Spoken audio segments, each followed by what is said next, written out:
Hello and welcome to day 8 of the Halloween Craft Countdown, where I'm sharing a Cricut paper craft project, Halloween themed, every day for 20 days.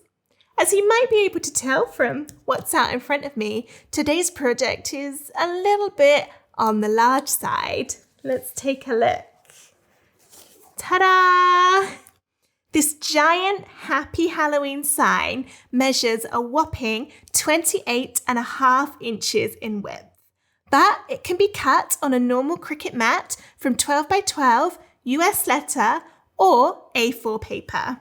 And it's got holes in the back so that you can hang it up. And if you wanted to, you could tie it to put it on a nail or hang it up however you wanted. This is so big, I'm actually having trouble getting it in the camera shot. This is what's known as an off-the-mat design, which means that the bottom sections, if I just turn it round, are cut in different parts and then you stick them together to make the giant sign. And you can also see here the holes at the top where my twine is threaded through. Now, fair warning, this project is not for the lighthearted. It took me around 2 hours to cut everything out on my Cricut and a good couple of hours to stick it all together. But if you can spare the time and the effort, it's definitely worth it, as this is a real showstopper craft project that you can bring out year after year. The SVG for this giant Halloween sign is free to download for the next 24 hours. If you haven't already registered your free ticket for the Halloween Craft Countdown, you can do so at craftedsarah.com/HCC. If you have, then here's how to download this giant sign SVG for free. If you've already registered your free ticket, check for an email from me with subject line Halloween Craft Countdown ticket information, or any of the other emails from me that you have been sent throughout the countdown. Can't find them? Check your junk or spam box to see if they've gone there by mistake. These emails contain the link to view the countdown projects and download today's files. Scroll down this page to find today's project. Click the button to start the files automatically downloading to your computer or mobile device. Each download is only available for free for 24 hours after it goes live. If you've missed some, check out the Instant Access Bundle at craftwithsarah.com/HCC bundle, which gives immediate and ongoing access to all of the files and projects from the Halloween Craft Countdown. All downloads come in zip folders. You will need to unzip them before you can upload the files into Cricut Design Space. Once you've downloaded and unzipped the folder, it's time to get the SVG file into Cricut Design Space. Open up Design Space and start a new project, and then press Upload over on the left, and then Upload Image. You can then either click Browse to find a file on your computer, or drag and drop it in. Make sure you choose the unzipped version of the folder, and then within there is another folder called Cut Files. Now for this design, because it's so big, I haven't done a DXF version of the design because honestly I couldn't get it to work. It kept crashing Silhouette Studio and there was just too much in it. So if you're using the free version of Silhouette Studio, then you'll need to go into the PNG files folder and then upload each one of these images individually, and they should all come in at the correct size. So they're all in there. So it will take a little bit longer if you're using that free version on the Silhouette Studio software. But if you've got any of the paid versions, say business edition versions, then use the SVG file because then you've only got to do it once. If you're on a Cricut machine like I am and you're using Cricut Design Space, again, you only need to upload one thing, which is the file which starts SVG. So I'm going to click and drag that in. And it might take a little while, but here it is once it's loaded. So it should appear like this. You see the whole thing, and then press Upload. Again, it's a big file. It might take a few moments, but when it's in your recent uploads, you can click on it and then press Add to Canvas. When it loads in, don't worry that you can only see the top bit of it. It's because it's such a big file. Remember, this is almost 28.5 inches wide. In fact, the size it should load in at, so double check just in case, is 28.406 inches wide and 14.308 inches tall. I'll put those measurements in the written tutorial for this project so that you can get those. I've made it that exact size on purpose because that's the biggest size that it can be made, where all of the individual layers can be cut from either 12 by 12 inch, US letter, or A4 sized card. So whichever one of those you're using, you can cut this design on that. If we zoom out using the buttons on the bottom, then you can see the whole thing. Now, even though it is 28.5 inches wide, almost, it can be cut, as I said, from your regular cardstock. And the reason it can do that is because the bottom pieces come in sections. If you scroll down the layers panel and go all the way to the bottom, and it does take a while, you can see what I mean. So we've got these 6 purple pieces, and when you click them, you see it's sort of highlighting that little section on the design. They all overlap a little bit to allow you to stick it together really easily. This design doesn't have an awful lot of colours to it, but one thing which might be a bit tricky to find is 3 different shades of brown for the sign section. If you've only got 2 shades, then what you can do is click Colour Sync over on the top right. And this changes your layers, so it separates them out by colour. And you see we've got 3 shades of brown. If you can't find 3 shades to use, then what you can do is drag and drop the files for one of the colours onto the other. For example, if I take this middle brown and drag them all onto that dark one, then it will change the colour of them. Sometimes they move about a bit when you're doing it, so just make sure you're doing the right ones. And now it's just going to use 2 shades of brown. So I'd use the same one for these bottom bits as I would for the top. However, I want to do mine exactly as it appears by default, so I'm just going to delete that and load it in again to put it back to how it was. When you're ready to cut it out, click Make It over on the top, and it will separate out all of the different colours. You can change the paper size in this drop down, and you do need to do this for every single colour. I'm using A4 card, and you'll find that it will use a lot. I think when you're doing it on A4, it works out about sort of 46, I think it was, sheets of card. So yes, it's a lot. It'll take a while to cut. It took me 1 hour 57 minutes to cut, but I was using really thick cardstock, so I had to use the craft board setting on my Cricut Maker, which meant it was double cutting everything. So it was doing all the lines twice. So I reckon it took at least half an hour longer just by doing that. So I think if you're just using regular cardstock that's not super thick, you should be able to cut it out a lot quicker than that. One thing you can do to help save your cardstock is if you've got something like this where there's just one little piece, then move it to one of the other sheets. That'll easily fit on there. So I'm going to click the 3 little lines, move object, and then make sure you choose exactly the same colour. So I'm going to choose another one of those greys and then press confirm. And now it's moved it over here. And then have a play with the rotate buttons and move things about. And now you can see I've got those 3 bits on one sheet of cardstock, and then my one here is now empty, which means when I connect to my Cricut machine for the next step, this empty one will disappear. I definitely think it's worth taking the time to move things about and see how you can combine your sheets where possible, because it will mean that you end up using less cardstock. Now there is a bug in Design Space at the moment. Mine's actually working, which is nice. Let's just try changing a few of these to A4 and see if that breaks it. Now mine's going to work, so I'm not going to be able to show you the bug. But what it sometimes does is when you're scrolling down this list, it ends at 10 and then you can't see anything else. Whereas you know from looking along the top here, this is actually 39 mats at the moment. And if it ends at 10, it means you can't change the paper size for anything underneath. If yours is doing that, then a way to fix it is to click continue to go on to the next screen. And then that should refresh it and then start showing all of the mats down here. And once it does that, once you can scroll to the bottom and see them all, click cancel and then yes. And that will take you back to this section where you can change the paper size. Only now it should let you go all the way to the bottom.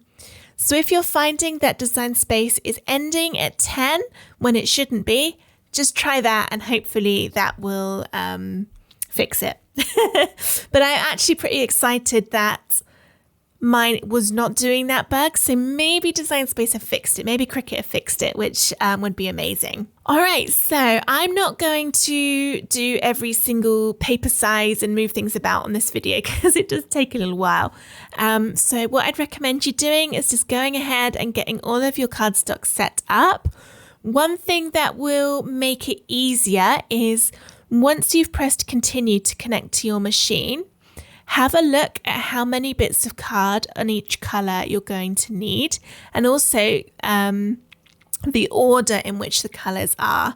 And then I would get your cardstock into one big pile before you start cutting and make sure you put them in order. So have your white bit at the top, then I'd have 3 grey bits, and then 1, 2, 3, 4, 5, 6 black bits underneath, and put a big pile of it on your desk. That way you know before you start cutting that you have enough of your colours of card to get everything cut out, because there'd be nothing worse than, for example, cutting out, say, 5 of these bits of brown and then finding out you didn't have a 6th piece. So by getting all your cardstock first, just put it in a pile, put it in the right colour. It means that when you cut everything out, you're going to be doing it from the right colours and you know you've got all the cardstock you need. Mine is not connecting to my Maker because I don't have it plugged in. But if I did, it would then be showing me the steps to load my first mat, which would be my white ghost. And yeah, so get everything cut out and good luck with how long it's going to take. And then let's have a look at how to stick it all together. Here are all of my pieces cut out. And I've just roughly led them in position, sort of grouped them with similar things. So, for example, I've put all of the cauldron layers together and just put them on top of each other. Don't forget the little circles, which will be the bubbles. And then I've done that for kind of all of the main pictures. There's my jack-o'-lantern. And I've used a glitter card for the grey and also for the yellow. I've got a gold glitter, I'm not sure if you can see, just to give it an extra bit of sparkle. And then for my black pieces, I've used, this one will be harder to see I think, a kind of shimmery black. You could just about make it out I think. Again, just to kind of add to that spookiness and give it a bit more of an interesting look to it. And I want it to kind of glisten in the light a little bit. Okay, so I recommend getting all your pieces into rough ideas of shapes as it'll make the sticking together a little bit easier. And then when you've done that, move everything out of the way until you've just got your purple pieces, which is your very bottom bits, as that's what we'll be sticking together first. Here are my purple pieces, and now that I've got them, I just need to put them in the correct order. If you haven't already, I highly recommend printing the assembly guide for this project, which will contain photos of all of these steps so you know exactly which bit goes where. I do not have an assembly guide for mine because I haven't made it yet. I'll be doing that as part of this video. So I might take a little bit longer trying to figure out where everything actually goes and which way round it is. So I'm just going to get all of these into position. I think this is actually the bottom bit. And you can kind of tell because the little rectangle and arrow cutouts will all line up with each other. And also the very outer bits along here, you see where it overlaps on this little bit, they'll line up too. So let's get all of these into position. This is the pumpkin. Oh, it's only just going to fit on my table. So that one must go that way round and be that one.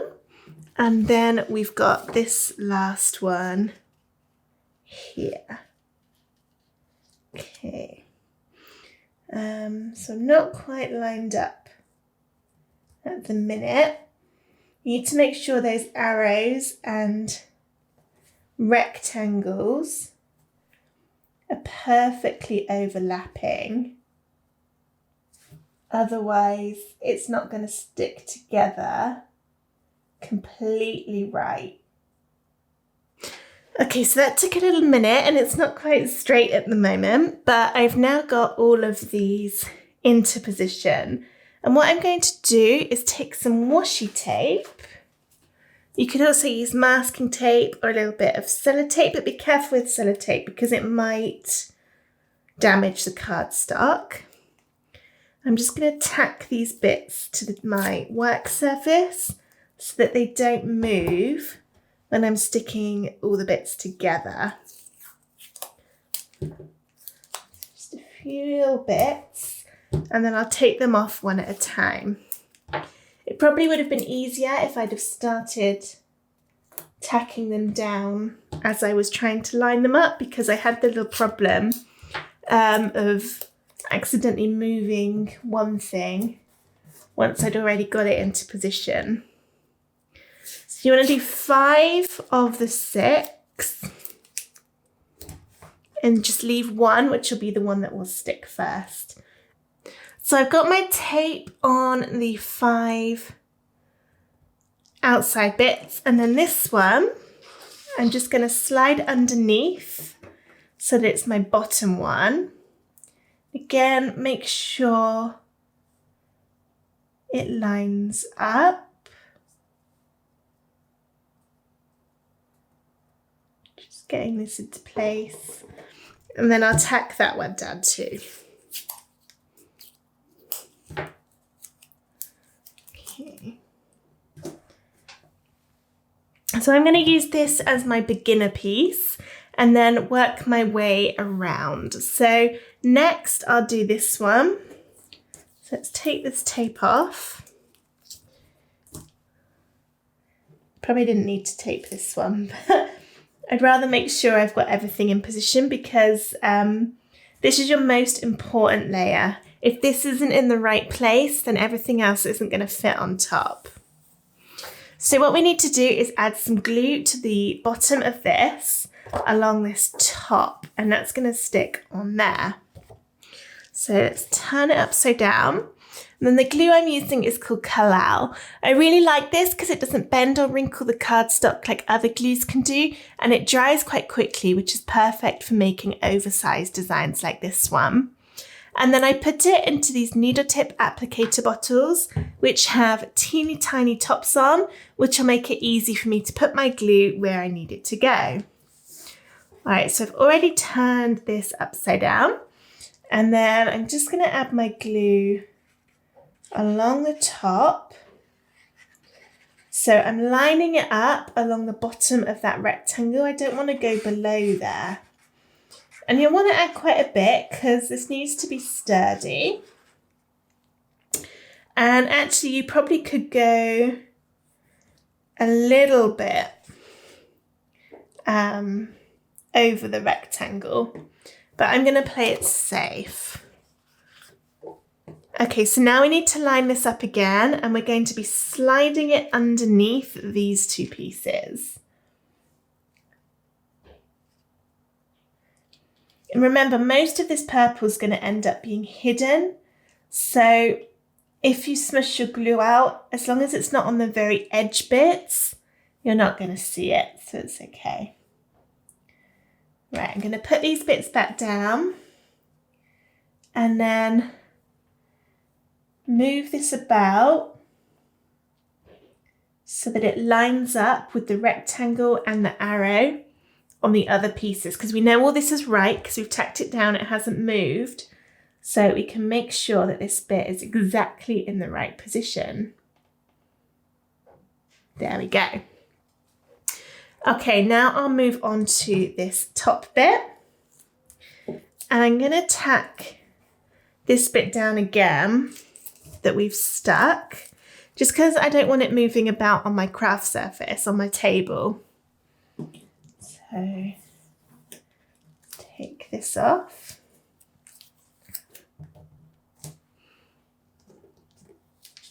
Ooh, I just moved that. That wasn't very clever. Kind of defeated the whole point of taping it. I obviously need a bit more. All right, so this one, to start with, I'm just going to glue down this side and then it's going to tuck underneath this bit. And then it'll sit on top of this one. So let's get my glue. It's going to go on here. If you wanted to, you could put the glue on this piece instead. It's completely up to you how you want to do it. I'm going to put mine on here. And again, just kind of go up to that arrow. And then I'm going to lift this one up, tuck this one under, and then line up the arrows on either side so that they're perfectly aligned. You can see through to your work surface underneath. And it should also line up, I know you can't really see, it's right off the top of the screen, but the little arm of the ghost should line up too. Right, there's that one. I have my tape back so don't dislodge it. And then we'll do this one next. This one you'll actually be able to see properly. Let's take that glue off and I'll just add that there. So this one we're going to glue along the top and this side, but on the bottom. So we're sticking this on there and down there. So turn it upside down and then just double check. So my glue's going this side and then all along the top.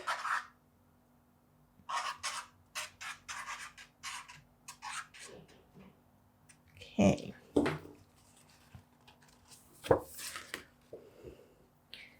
And then we've got this arrow and this rectangle and also this arrow that we're going to be lining up.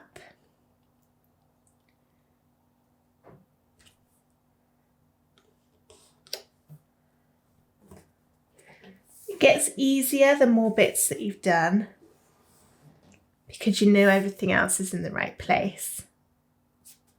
Okay. Need a bit more. Actually, I could just use tape. Which one shall I do next? Let's go for this top right one. Tape them together. So this one is going to go on top. So we're going to glue down this side and we're not gluing along the bottom because this bit will be on top. So all we need to do is turn it over and put our glue down this bit.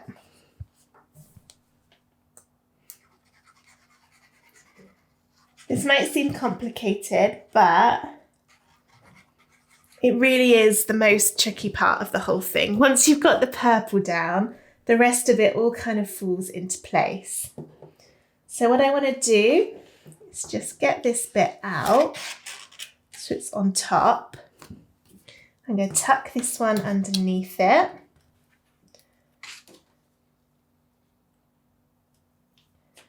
And then get that arrow lined up. And also make sure it lines up with the rectangle and, not the arrow, but the rectangle on this bit.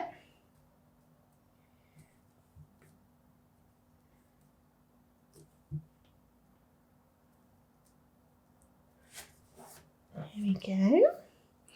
And then we are down to our last piece, which is exciting. Just stick that on And put that one there. Okay, last one. This one we're going to glue along here and down here. So that's this edge and this one, but on the bottom. So turn it upside down and then put the glue along the top here and then down the side. All the way to the bottom. And then just like before, we're going to line up that triangle and arrow.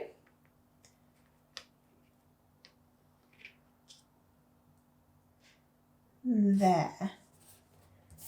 Push that down. All right, so, smudged it out a bit there. That wasn't very clever because you'll actually probably see that a bit. So be careful not to do what I just did. But now all of our base layers are in the correct position. So I'm just going to leave this for about 10 minutes to really let it dry. And then we're going to turn it upside down and go along all of these join lines again to give it a bit more stability. Here are all of my bits now. I've just taken the washi tape off and it's all nicely stuck. Now I just had a thought that you might be wondering why it's different shades of purple. I don't think it actually is. I think it's just my camera picking up where some of my card is a bit light damaged. Because I think it's all originally from the same pack, but hopefully it won't notice when it's all got everything else on top. Okay, I'm going to turn this over so it's upside down. And we need to stabilize all of these join lines. This is going to have all of our layers on top of it on the other side, so we need to make sure it's not going to come apart. The easiest way to do that is just with some sticky tape. So I'm going to go along all of the join lines with some tape to make sure they're really well stuck together. It doesn't matter if you go over the holes because they're going to be covered up by other bits of cardstock on the front anyway. So even if you've got your sticky coming through, it's not going to show up. Right, let's get started with our tape. I'm going to speed this bit up and mute it so that you don't listen to the horrible noise of the tape as I'm peeling it off. One thing to note is don't go over these two circles, as that's what we're going to be using to hang up the sign. So we need to be able to thread our twine through those circles. Right, there's all my tape, and I've actually doubled up and done 2 layers just so it's even more sturdy. And then we'll turn it back the right way. And now we can add the next layer, which is one of the shades of brown. And this one that we'll be adding on is the middle tone of brown. So when we cut everything out, we use 3 different shades of brown, and it's this one that we want, so that middle shade. Move these ones out the way. And this one's going to work quite similarly in that we've got 6 pieces, but it'll be a little bit easier now because we've got this base. So I'm just going to... Oh, no, that's wrong. This is why I need to do the assembly guides before I start. What we need to do first is the cobwebs. That was almost a costly mistake. All right. Oh dear. Okay, cobwebs first. So each cobweb comes in 2 pieces. There is a grey or silver bit and then a black bit on top. And you can tell which bits go together because they've got holes in them that correlate. So this grey bit, you can't see very well. It's got 4 holes in. So I need the black bit that's also got 4 holes in. And then you can line those holes up. I don't know if you can see, let's move it a bit closer. So you've got those holes on the top. You can line those up. And then that also tells you which cobweb goes where. So it starts 1, 2, 3, 4. Let's get all of these into position. If you've already read the assembly guide, you were probably shouting at the screen like, Sarah, no, do the cobwebs first. Okay, that's number 1. It's got 1 hole. And then this one's got 2. So that goes there. And those holes will get covered up by our browns. So don't worry that they're there. But it doesn't really fit to have random holes because they will be covered. Okay, so all of these spider webs are just going to get glued into place. I'm going to use my Collall glue again. I'll start on this one and just add the glue to the back and then pop it into place. So you want to do it so that it's got a nice purple border all around the edge of where we're sticking it. And refer back to the picture of the finished design and also the images on the assembly guide to see exactly where to put it. Adding my glue to here, and that's why these needle tip bottles are so helpful, because they can get the glue in these cobweb pieces. But a nice thing about these giant designs is that because they're so big, nothing actually ends up that small when we're sticking it together, so it's not too difficult to stick. I'm just going to do exactly the same thing for the other 3 cobwebs. So glue both of those layers, the silver or grey first, and then the black on top.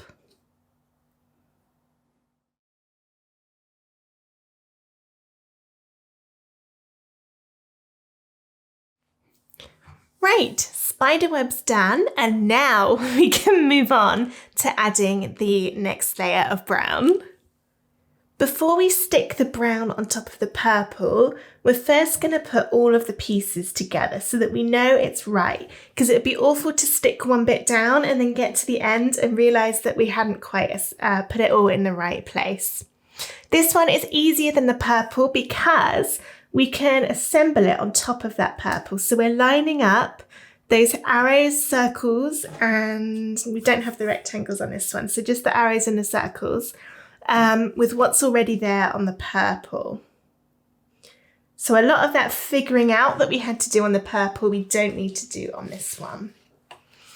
Okay, so I'm going to go along the top first for this brown.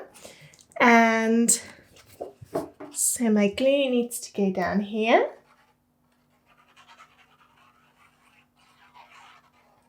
Again, you want quite a lot because this is going to be a big piece. And what I will do, where's my washi tape, is tape that first bit down. Let's learn from my mistakes on the purple.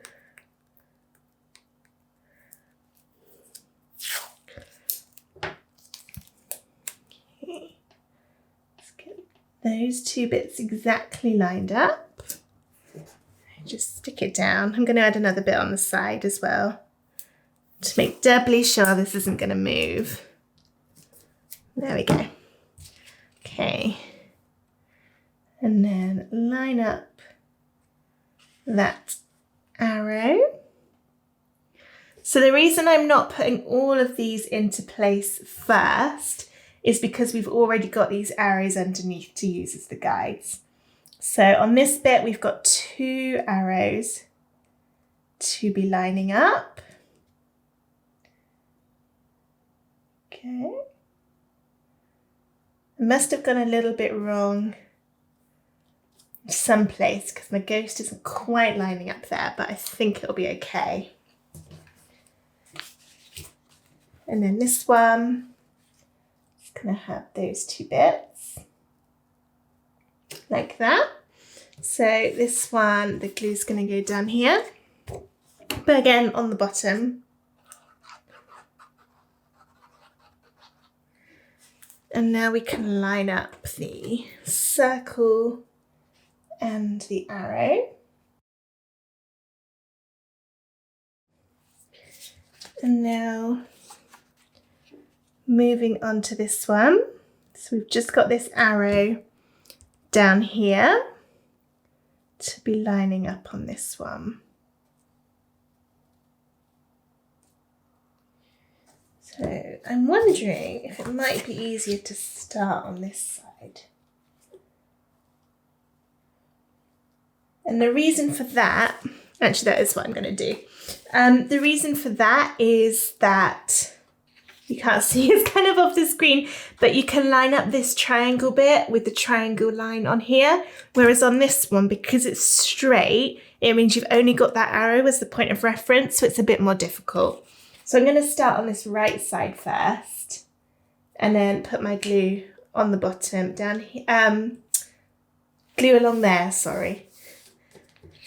I'm stressing myself out here. There's no bits, no cutouts to guide where your glue is going to go, so just do a thin strip along the top.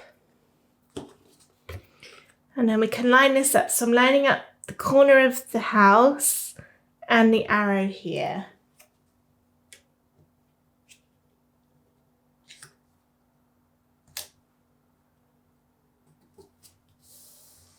If you want to, you can be adding the washi tape as we go along. I think I'm probably okay. All right, next this middle bit, we've got 2 arrows, and this we're going to want the glue along here and down here to connect to that one. So let's just check that one and that one.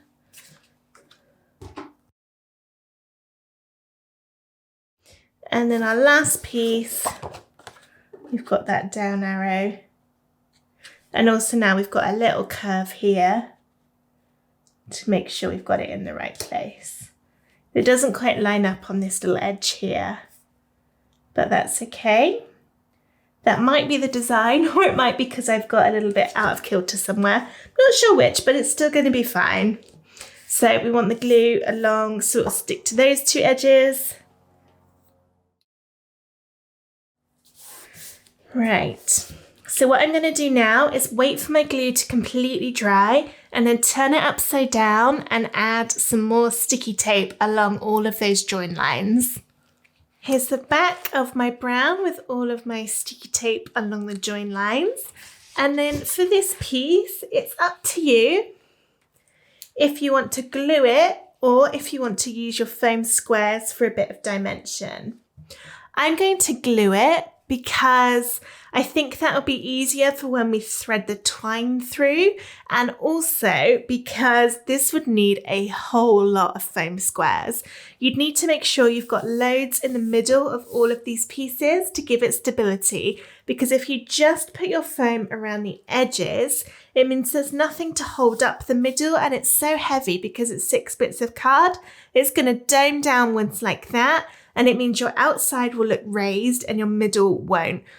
You'd probably need a whole pack like this to cover here, and that's with cutting them in half to make them smaller because they are quite big. And I don't want to use a whole pack of my foam squares just for this one, so I'm going to glue it. But like I said, if you want to add that extra dimension, you absolutely can. Turn it upside down. Right, that's a lot of glue. Let's turn it over now, and you want to be careful you don't drop it. And then we're going to put this into place. And again, we're going to line up those arrows. So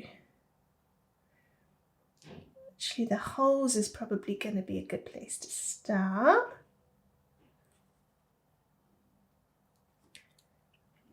Yeah, that was easier than I was expecting. Right, I'm going to push it down gently to stick. So I don't want that glue smushing out the sides. There we go. And there's that colour of brown done. So now we can move on to the next one, which is the lightest shade of brown. The light brown layer is even easier again because the outline is exactly the same as the mid brown, which means we can just glue it into position and it will line up with the edges. So we don't need to stick all of the bits of this colour together, we can just stick it straight onto the brown, which is much easier. So this is a glue layer and this is going to create the wood grain effect in the sign in the middle. Oops, I'm rushing a little bit because I'm conscious this is going to be a really long video. It will definitely be the longest one in this Halloween craft countdown. And it's also the most complicated project. So if this one has kind of made you a bit scared about what else is to come, then don't worry, this one is by far the most difficult. And it's not even that difficult, it's just time consuming. Okay, do this corner next.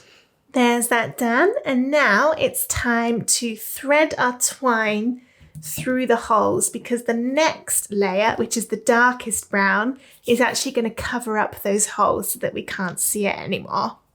I'm using twine to hang my sign because I think it fits with the rustic kind of sign look that we've got going on here with the wood effect.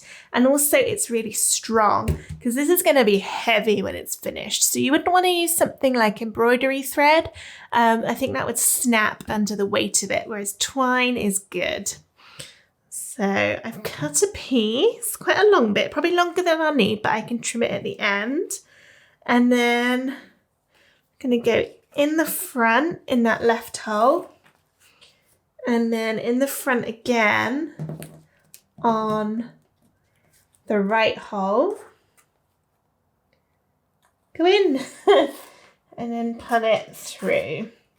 So you see this probably is too long, but I'd rather have it too long than too short.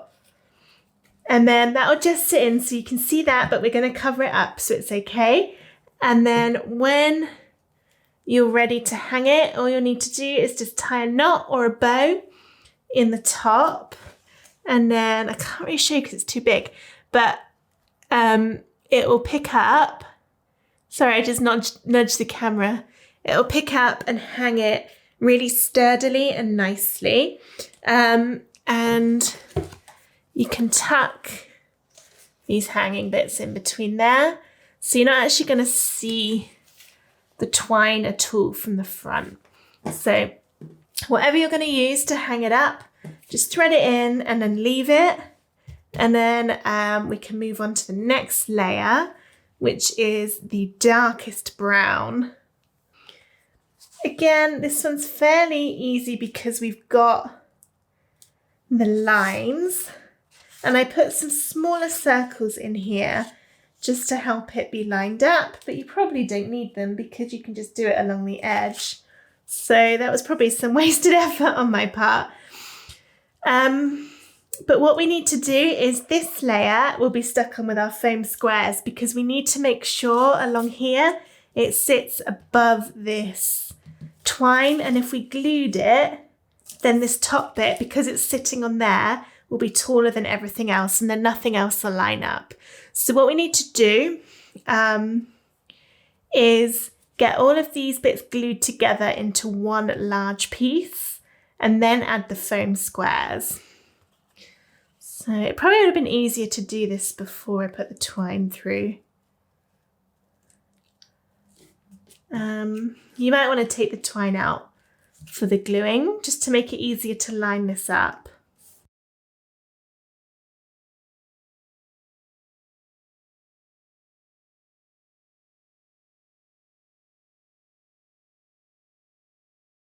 Right, so what I'm going to do is let that dry and then turn it over and add tape. However, this time I think I'm going to do it with washi tape or masking tape, not sticky tape, because I'm a bit worried my foam squares aren't going to stick to this because it's shiny, whereas washi tape it will be fine with. Here is the bottom of my darkest brown border. And I've already added the foam squares here, and you can also see I've got my washi tape down all of the join lines. When adding your foam squares, you want to make sure you add stuff all around the edge and in the middle. And that's to give it the stability like I was talking about earlier, so that it's not going to sag downwards.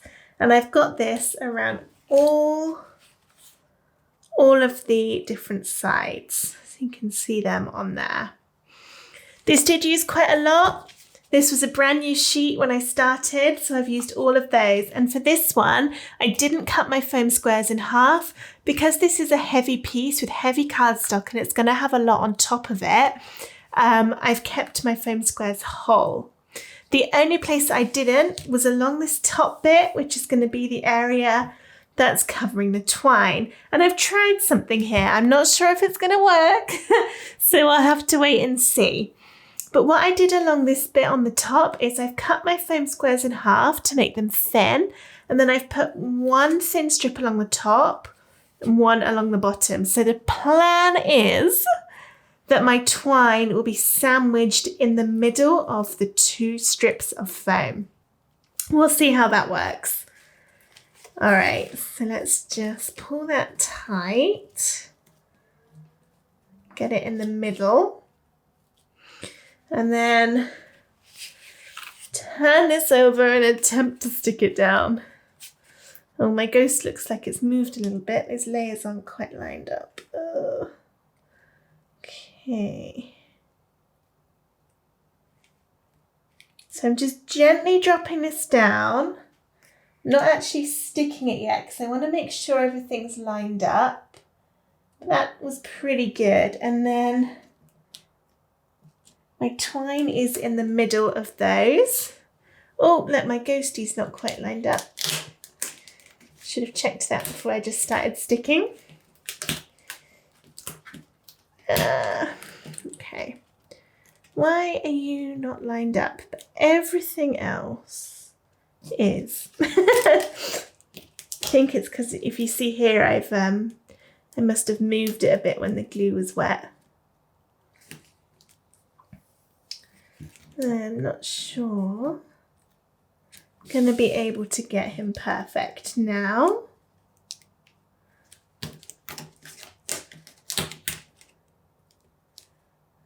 Let's try.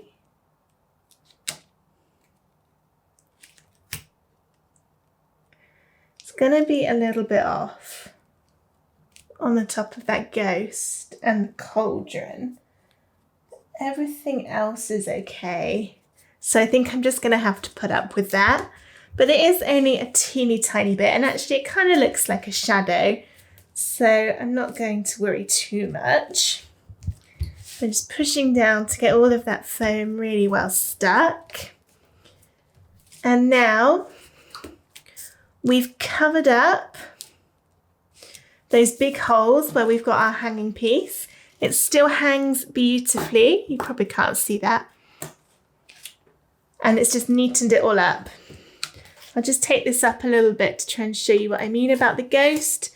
See, I've got a tiny bit of that light brown showing when it should have lined up perfectly, but I've misaligned it here, so that's why that's happening. But as I said, by the time everything else is on there, I don't think it's going to matter. Now we can start the fun bit, which is adding on all of the different pictures. And let's start with the easiest side, which is this one. And in fact, we'll go for the easiest bit completely, which is the ghost.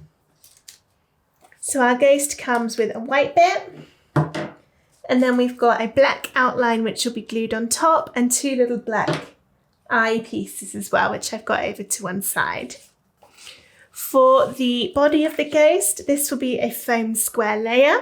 Give it some pop out from the wood sign. And I've cut my foam squares in half now.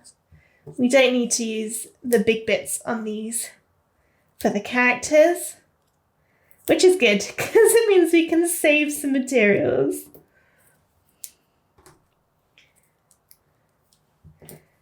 Once again there, you do want to make sure you put your foam squares in the middle so that it doesn't sag downwards. And I'm going to line it up with the darkest brown. So again, just gently get it into position. and then push down when you're happy. And then this bit will be glued on top. Right. Stick this into place and it'll line up right around the edge of that white. And then I'm not going to push this down too much so I don't get the glue coming out the edges. Just some tiny little taps to make sure the glue will stick. Next, we've got the two little eyes to go in the middle. And I think it's going to be easier to add the glue directly to the ghost. It doesn't matter exactly where you put them if you don't get them quite lined up the same as the assembly guide. That's fine. He will look lovely either way. There we go. Ghost Dan. Look at that pop of colour. That looks awesome. All right, next let's do the broom down the bottom, which is another nice easy one. And this comes in 3 layers. We've got the bottom, which is going to be just glued on there. And then the dark brown will show through the holes in the stick, handle, whatever you want to call it. And then we've got a gold or yellow on top of that, and then the detail. So first I will glue this one. Right, that one there. And then next is the gold layer, which will be a foam square layer to give it some pop from the handle underneath. That's going to sit on there. There we go. And then lastly is the detail on top. And again, this is a really narrow one, so just be careful when you're doing it that you don't get glue, well, everywhere, basically. And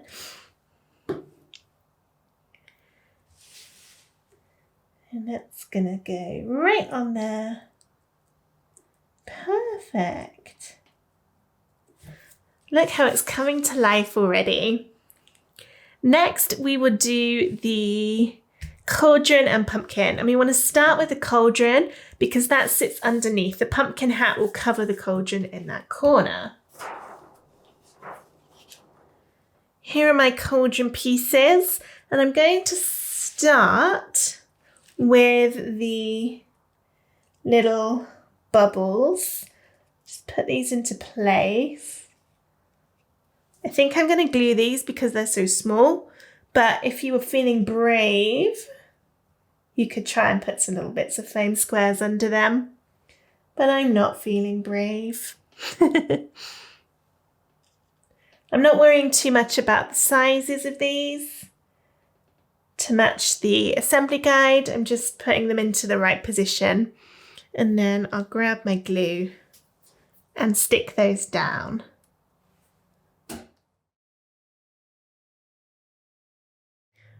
Oh, I couldn't find the rest of it, but it's here. The next layer is the one which is the logs. It's just giving that bit of detail on there. And it's got the top of the hat of the pumpkin just so that it'll be easier to line up. And this is a glue layer.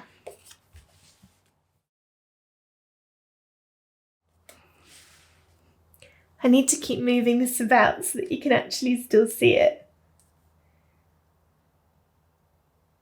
There's that one. And then we've got 1, 2, 3, 4 bits left. This layer with the silver or grey will be a foam layer to raise up the cauldron from the wood underneath. These two are going to be glued to give the detail, and then the flames will be foamed on top so that they're popping out from the rest of the cauldron.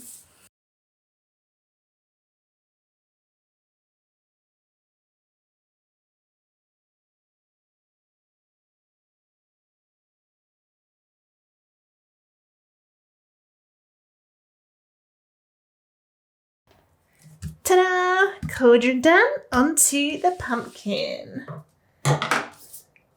He has several layers. We've got the gold for the detail in his face, orange, black, silver, and then another black for the hat. The gold and the silver layers will be foamed and the rest will be glued.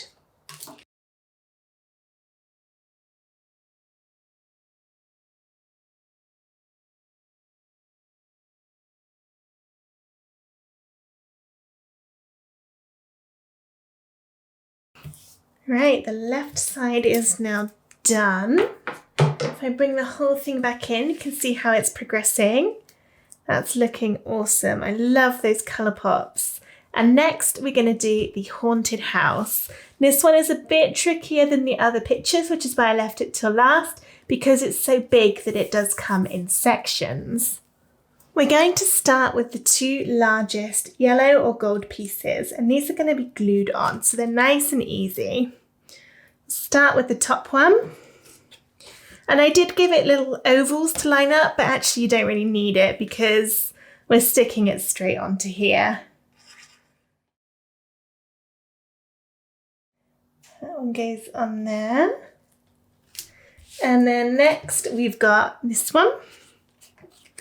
So this one you can line up along the bottom and it is going to overlap here a bit.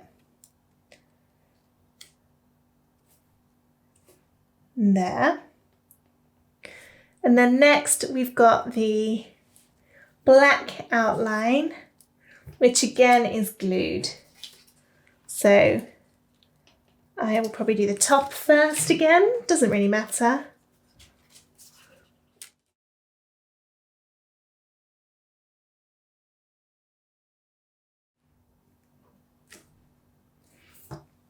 There, bottom bit done. So now we can move on to the top bits, and there's 3 layers of this. There's a silver, a gold, and then a black.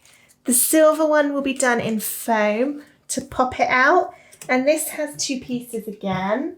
So you've got the main bit here, and then a bit just on the top. I'm going to glue these together first along the join line, just to make it easier to add the foam. So on this bit, put some glue along the bottom.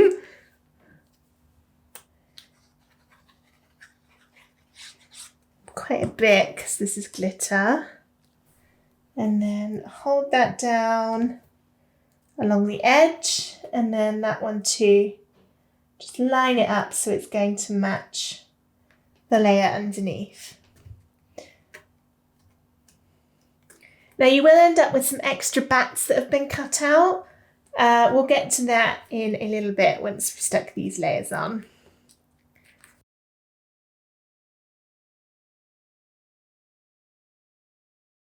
Okay, here we go. Line it up along the edges. Check you're happy before pushing down to seal. Next, we've got the gold parts, which is going to be a glue layer.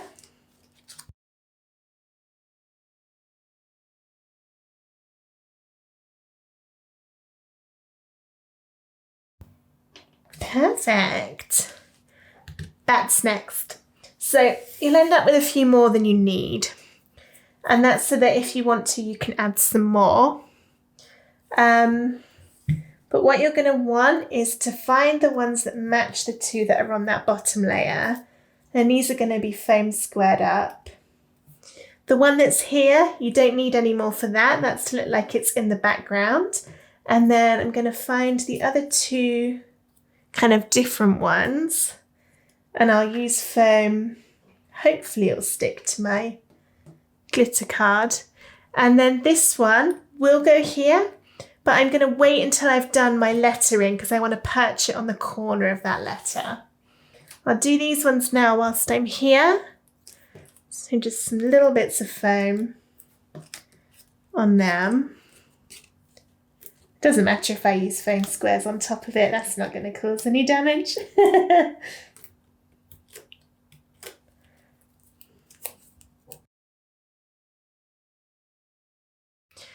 Haunted house done. On to the final bit, which is the lettering. I've laid the black parts of the letters onto my sign, and you should be able to just about make out the outlines in the brown of where to put it. It does overlap in a couple of places, so where the H meets the O, that overlaps, and also the Y in happy goes on top of the moon. So we need to be a little bit clever when we're sticking this together. Start with the happy, and this will be done with our foam squares to give it some dimension, but don't put any foam underneath the Y because that's going to sit on top of the moon, which is already dimensioned up because of the foam underneath the outside of the dark brown layer. And if we were to add foam under that Y, it's going to sit taller than the rest of the happy. So just foam on the bottom of the HAPP, and then we're going to add some glue to the top bit of the Y.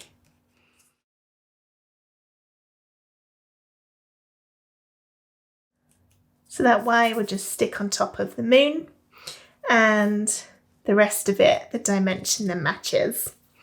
And then we're going to foam these two bits on. Make sure when you do the Oween that you just don't put any foam just in that top bit because it's got to overlap the H.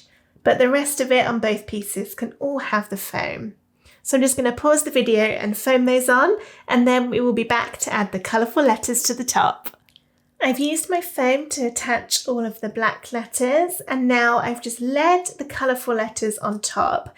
And I really recommend doing this before you start sticking them, just to make sure you have got them all in the right order and also the right way round. For example, I can see that that W was the wrong way, so let's just turn that round.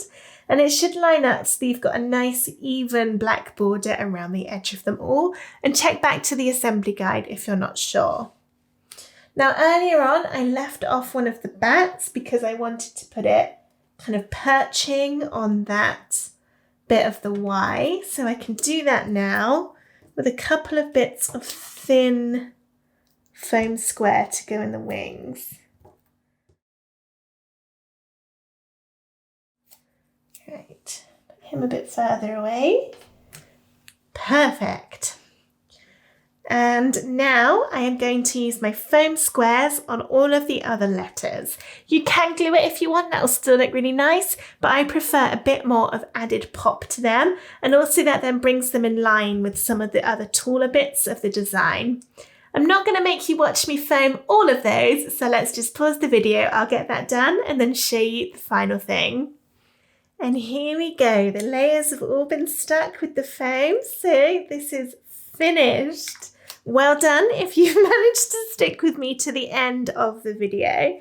Just gonna move it around a bit closer so you can see. I'm getting caught in cables, but this just looks amazing. You probably couldn't hear me very well then because I had to lean so far away from the microphone, but this is looking great. It is just over 28 inches in width, and it is beautiful. This is going to be something you can store in a storage box, maybe under your bed or in the garage or something, and bring it out year after year. So all that's left is for me to tie a knot or a ribbon in the twine when I'm ready to hang it, and then it will go up beautifully. So there we go, giant Halloween sign, finally done. I hope you enjoyed this video on how to make the giant Halloween sign. It was a bit of a long one, so if you've made it to the end, then well done. If you enjoyed making this sign, I have several other giant signs available in my other YouTube videos. I hope to see you tomorrow for day 9 of the Halloween Craft Countdown. Thank you for watching. Bye!